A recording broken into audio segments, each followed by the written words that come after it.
علیکم ناظرین، M R news headlines میں ایک بار پھر آپ کو خوش آمدید۔ میں ہوں راشدہ حفیظ۔ پولیس کی وردی پہن کر ٹک ٹاک بنانے والے نوجوان کو گرفتار کر لیا گیا۔ پولیس کے مطابق نوجوان پولیس کا ملازم نہیں ہے، ٹک ٹاک بنانے کے لیے یونیفارم استعمال کرتا تھا۔ نوجوان کے قبضے سے پنجاب پولیس کا یونیفارم بھی برآمد کر لیا گیا۔ پولیس کا کہنا ہے کہ نوجوان کی شناخت سلیمان کے نام سے ہوئی، اس نے یونیفارم پر نام غلام رکھا تھا۔ پولیس کے مطابق گرفتار نوجوان کے خلاف مقدمہ درج کر کے تحقیقات کا آغاز کر دیا گیا۔ پاکستان کے خلاف دوسری اننگز میں قسمت آسٹریلین بیٹر عثمان خواجہ پر مہربان ہو گئی۔ پاکستان اور آسٹریلیا کے درمیان لاہور ٹیسٹ کے چوتھے روز کا کھیل جاری ہے۔ آسٹریلیا کے دوسرے اننگز میں بیٹنگ جاری ہے اور آسٹریلیا نے بغیر کسی وکٹ کے نقصان 83 رنز بنا لیے۔ دوسری اننگز کے 13ویں اوور میں عثمان خواجہ اس وقت خوش قسمت رہے جب وہ کلین بولڈ ہوئے مگر 9 بال ہو گئی۔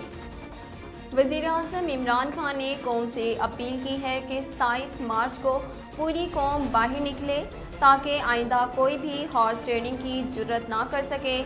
سینیٹر فیصل جاوید خان نے سوشل میڈیا پر بتایا تھا کہ وزیراعظم عمران خان 27 مارچ کے جلسے سے حوالے سے قوم کے نام اپنا پیغام دیں گے۔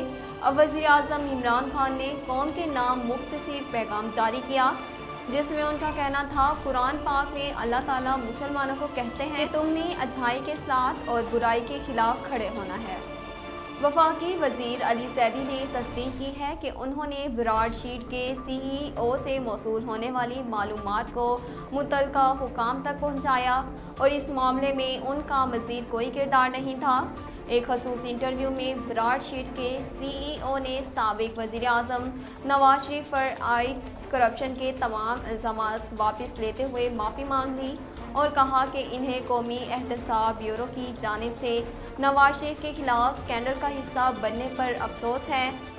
انہوں نے انکشاف کیا کہ وہ کرپشن کے تمام الزامات واپس لے رہے ہیں اور یہ کہ وہ ایک وزیر کے ذریعے وزیر اعظم عمران خان سے رابطے میں ہیں۔ ناظرین، اب تک کے لیے اتنا ہی۔ مزید خبروں اور اپڈیٹ کے لیے دیکھتے رہیے ایم آر نیوز۔